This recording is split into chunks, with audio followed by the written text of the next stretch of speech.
Rebonjour, je reviens aujourd'hui avec une nouvelle vidéo, celle qui sera la deuxième. La dernière fois, je vous ai parlé de « Et si la garderie devenait optionnelle, que gagnerons-nous » Et puis j'ai parlé des garderies versus la garde des parents ou la garde familiale. Aujourd'hui, je vais vous parler aujourd'hui de la vie de l'enfant à la garderie. Alors, voilà ce qui se passe. Okay? Bon, on a plusieurs types de parents qui sollicitent la garde de leurs enfants à la garderie. Et ça se passe comment? Parce qu'ils sont très occupés, soit parce qu'ils vont au travail, soit parce qu'ils vont aux études, soit parce qu'ils ils ont plusieurs travails. Donc, ce qui fait qu'ils n'ont pas de temps pour pouvoir prendre soin de leurs enfants. Et ici, peu importe l'âge de l'enfant, que l'enfant ait soit un nouveau-né, soit moins de 5 ans ou jusqu'à 12 ans, parce que ça c'est de 0 à 12 ans, l'âge qui est autorisé pour la garde des enfants ici au Canada. Oui, effectivement, nous sommes au Canada et cette vidéo est faite ici au Canada. Okay.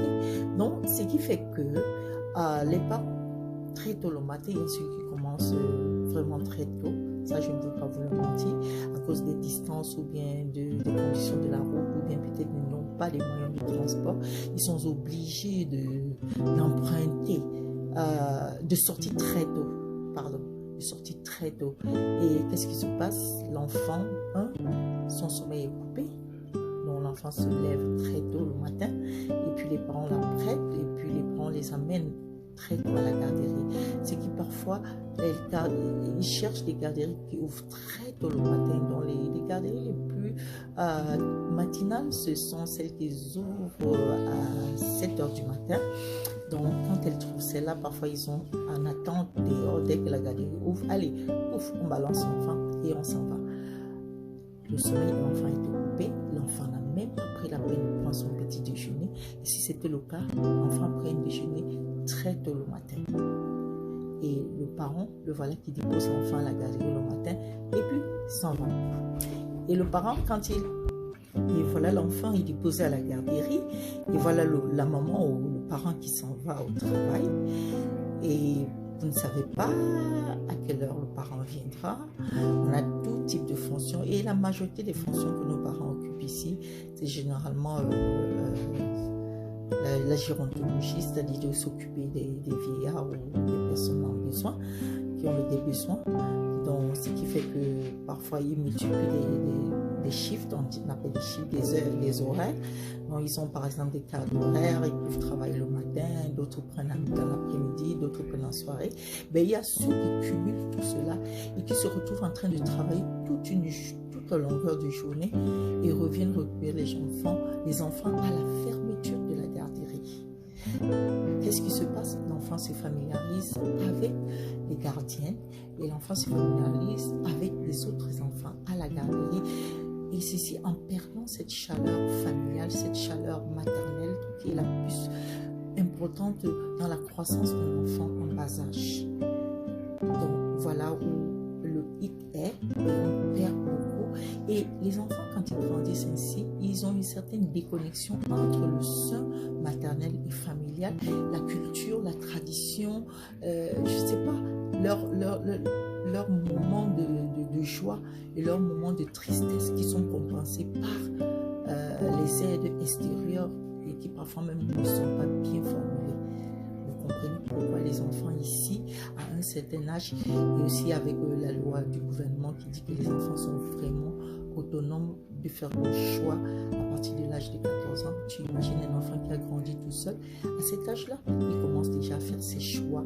Et puis, il n'a pas trop la chaleur familiale, ce qui fait que les parents perdent vraiment le fil sur leurs enfants, le contrôle sur leurs enfants. Et les enfants, là aussi, n'ont pas une chaleur de leurs parents. Ce qui fait que beaucoup d'enfants ici, quand ils ont une indépendance, déjà quand ils ont un petit travail, ils vont quitter la maison directement et ils vont se retrouver à vivre seuls avec des amis ou à voyager et les parents sont laissés à eux-mêmes. Et s'ils t'aiment beaucoup, ils vont aller te laisser dans des foyers, le garde des parents. Et ces foyers-là, c'est tout un autre dossier que nous n'allons pas parler aujourd'hui. Ils ne sont pas vraiment bien pris en soin. Et qu'est-ce qui se passe? Ils vont mourir. Et quand ils vont mourir, qu'est-ce qui se passe? Les enfants se retournent, si ses parents ont eu des biens, ils vont se retourner sur des biens. Mais quel est le souvenir qu'ils gardent de leurs parents? Ils n'ont rien. Et c'est là où, à un certain âge, ceux qui n'ont pas pu avoir cette chaleur familiale, cette éducation familiale, ils vont se dérouler. Et voilà où tout commence. Il y a des enfants à un certain âge, je dis bien l'âge de l'adolescence, qui commence généralement à 12 ans, prématurément à 12 ans, jusqu'à l'âge de 16 ans, 17 ans. C'est vraiment une période tumultueuse pour les enfants. Et s'ils n'ont pas eu de chaleur, et voilà la décompte qui commence. Et c'est là où nous parlons du trouble d'adolescence. Cette crise d'adolescence qui aujourd'hui mine notre société. Et je n'ai même pas aussi parlé du fait que quand les parents laissent les enfants et quand ils reviennent, il y a des moments où les enfants ne vont pas à la garderie. S'ils sont en congé, les parents vont les laisser carrément à la maison.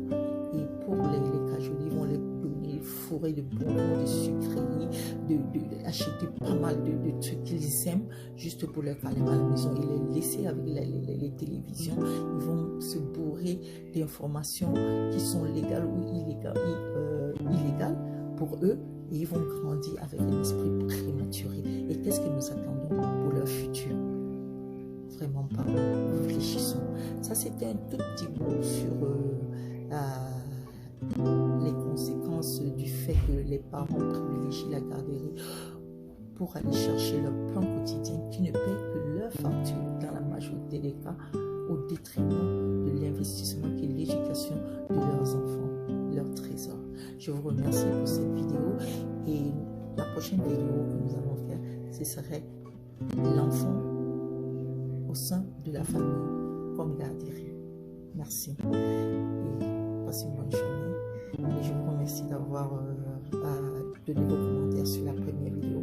Nous allons continuer ainsi et je compte sur votre soutien afin que les parents comprennent que ça ne sert à rien de courir sur de l'argent parce que les enfants c'est aussi tout un investissement. À quoi ça sert de perdre un enfant dans son éducation et de gagner de l'argent que nous ne pouvons même pas jouir de cela. Donc c'était la deuxième partie de notre contribution sur la crise d'adolescence qui touche nos enfants aujourd'hui et qu'il faudrait trouver une solution, que vous soyez parents ou non, soyez ceux-là qui sont des informateurs. Merci.